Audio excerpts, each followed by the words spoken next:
Well, I always had an interest in it. Like, I was always a cartoon, anime, video game kind of nerd, but like, on the outskirts. They'd call me, the fandom would call me a casual. Regional theater took a big hit in the early 2000s, and tons of theaters closed. In 5 years, like, something like 70% of those theaters closed. So all of a sudden, there's a lot less work for me to be doing what I was doing. So I decided to move to LA and knew I wanted to pursue voice acting. But then I found that sort of my look was kind of limiting. Like, I'm part Native American, but I could be Hispanic, I could be Middle Eastern, but I'm not any of those things. So when you're casting in LA, they really want a specific type.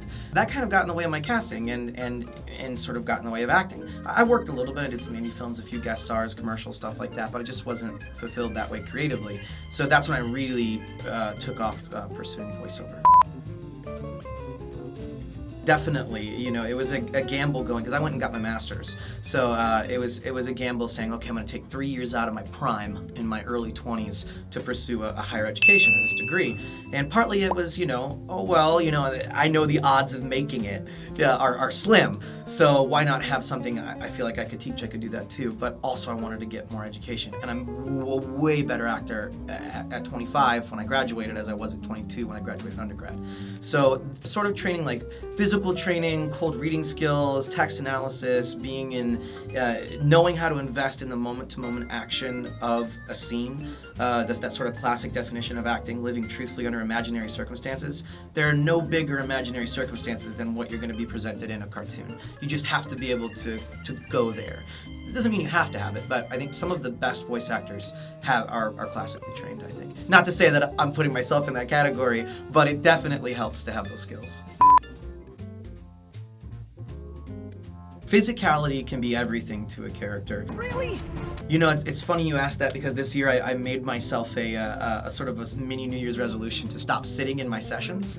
It was something I never did, and then the more you start working, I think it just becomes a thing where you're like, okay, I'm gonna sit. And there are lots of great voice actors who sit, obviously, but they're still engaged physically.